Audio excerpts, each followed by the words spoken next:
Welcome to today's podcast. Let's dive into the story behind the signal, a rhythmic scrape of a heel, 3 short, 1 long. Sarah, how does this signal function as more than just a knock? Great question. It's subtle yet deliberate, designed for discretion in a world where visibility can be dangerous. Think of it as a secret handshake for the digital underground, an audible code that conveys connection without words. Fascinating. And this all takes place in hidden spaces, like the basement corridor you described.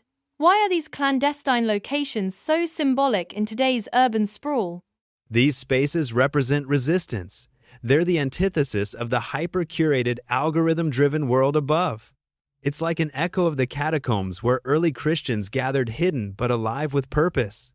That's a powerful comparison. Yet, some might argue that operating in the shadows limits the reach of your message. How do you reconcile that tension? True, it's a trade-off. Yet, in a world of mass surveillance, privacy is the price of authenticity. The fewer people who know, the harder it is for systems to suppress or co-opt what we're doing. Speaking of suppression, let's talk about the societal implications. Is this signal a form of rebellion, or is it something deeper? It's deeper.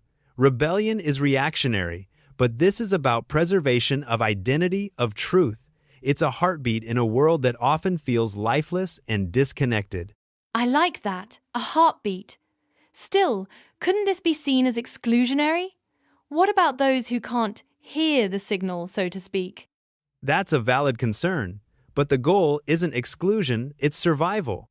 The signal isn't about building walls, it's about creating a space where people can rediscover their humanity, away from the noise. Let's move to where this all unfolds, the MacMe studio. You described a room that's part recording space, part sanctuary. Why does the setting matter so much? The space is essential. It's not just a room, it's a microcosm of what we're trying to create, a world stripped of pretense, focused entirely on substance. Even the egg cartons on the wall tell a story of resourcefulness. Haha! Egg cartons and duct tape sounds like a far cry from polished podcast studios. But does that rawness contribute to the authenticity of your message? Absolutely. It's like the difference between a handwritten letter and a mass-printed flyer. The imperfections make it real, relatable. It's a reminder that this isn't a product, it's a process. That's compelling. But let's consider the flip side. Could the lack of polish make it harder to engage a wider audience? People are drawn to slick production values after all. True, but slickness can also be a distraction. In a world saturated with perfect visuals and sound, sometimes what cuts through isn't perfection but sincerity. And that's what we focus on. Speaking of sincerity, you mentioned a Bible reader, Elias. He doesn't carry a physical book but memorizes passages. Why is that symbolic? Elias embodies oral tradition, where truth is carried in memory, not media. It's a form of resilience. If the system erases the text, the words still live in the human mind, like seeds waiting to be planted. That's poetic. But isn't there a risk of losing accuracy or context when relying solely on memory? Certainly, but it's a calculated risk. Memory forces engagement, it's not passive. Plus, it creates a personal connection to the material that printed text can't always achieve. So the studio isn't just a place, it's a metaphor for something bigger, a return to basics in the midst of digital overload. Exactly. It's a space where the ancient and the modern meet, where the human voice carries more weight than the algorithm. Now let's talk about the broadcasting process. You use encrypted streams to reach your audience. Sarah, why the focus on encryption? In a surveillance-driven society, encryption is freedom. It's like sending a letter in a sealed envelope instead of an open postcard. It ensures that the message reaches those it's meant for, intact and private. But isn't encryption a double-edged sword? It protects, yes, but doesn't it also limit visibility and accessibility? That's true. Encryption creates barriers, but it's a necessary trade-off. Without it, the message risks being distorted or erased entirely by those who control the digital infrastructure. Interesting. You mentioned that the files are often scrubbed by morning. How do you handle the impermanence of your work? We embrace it. The goal isn't permanence, its impact. Even if the file disappears, the ideas it carries can ripple outward, influencing thoughts and actions in ways we may never see. That reminds me of the ancient oral traditions you referenced earlier. Do you see parallels there? Definitely. Just as oral traditions preserved culture and wisdom across generations, our encrypted streams aim to preserve truths that might otherwise be lost in the digital void. And how do you gauge success when your audience is so scattered and anonymous? Success isn't measured in numbers but in depth. If even one listener feels seen or inspired, that's a win. It's about quality of connection, not quantity. Still, anonymity can be isolating. How do you foster a sense of community among listeners? We rely on shared questions, shared struggles. It's less about knowing each other's names and more about knowing each other's hearts. That's what builds true community. So encryption isn't just a tool, it's a philosophy, a way of creating safe spaces in an unsafe world. Exactly. It's about carving out sanctuaries of authenticity in a landscape dominated by surveillance and noise. One of the most intriguing aspects of your podcast is the listener-submitted questions. What inspired you to include this feature? It's about dialogue, not monologue.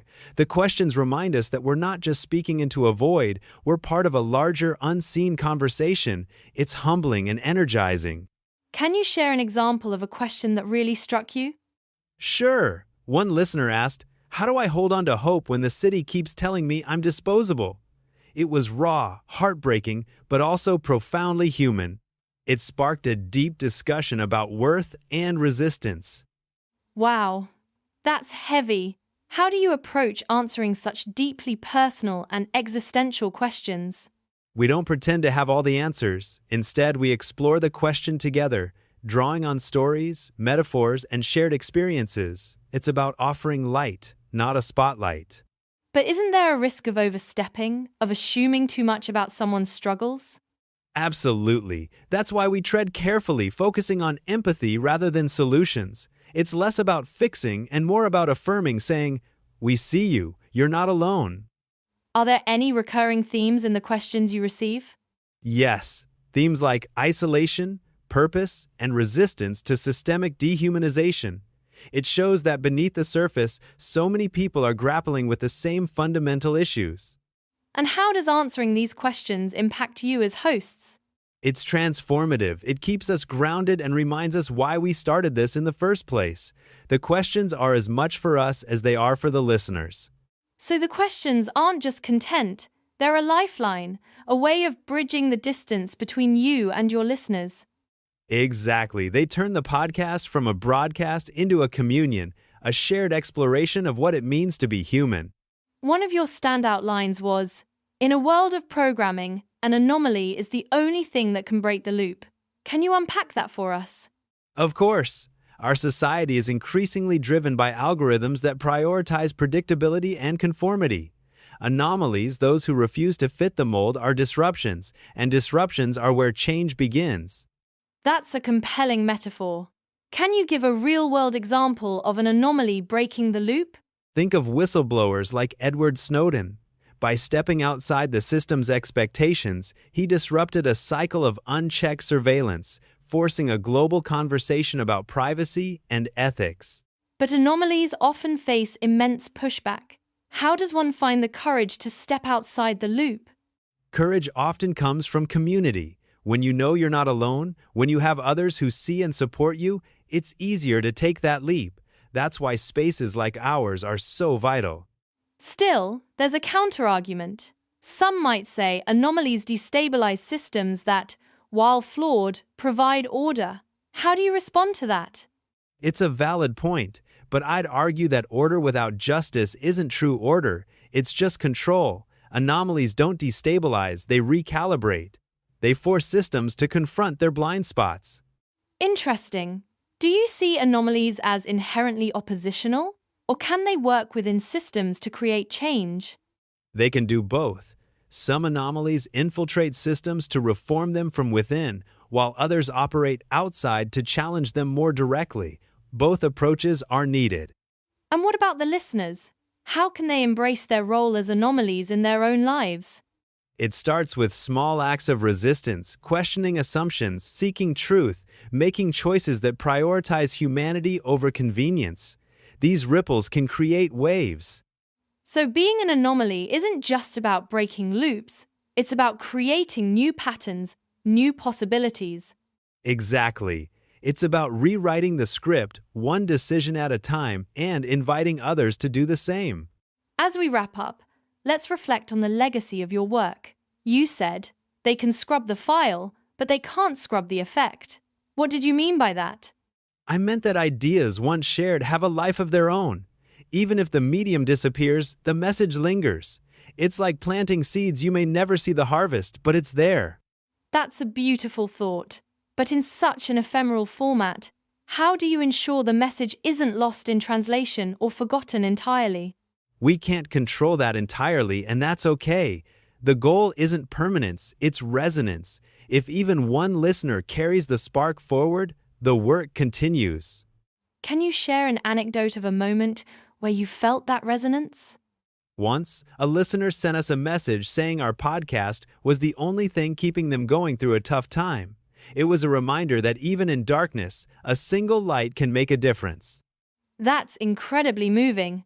But looking ahead, do you think this underground approach can evolve into something more visible without losing its essence?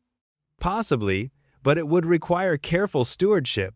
Visibility brings risks of co-option, of dilution. The challenge is to grow without compromising the core values.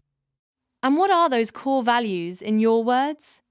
Authenticity, courage, and connection. It's about speaking truth, even when it's inconvenient, and fostering relationships that transcend the transactional. That's a powerful foundation. As we close, what's your final message for listeners carrying the signal forward? Remember, you're not just a listener, you're a participant. Each choice you make, each moment of truth you uphold adds to the legacy. Together, we're the whisper that becomes a roar. Wow, what an inspiring note to end on. Thank you so much for joining us, and to our listeners, keep carrying the signal. All right, that's all for this episode. Thanks for listening, and we'll catch you next time. Bye-bye.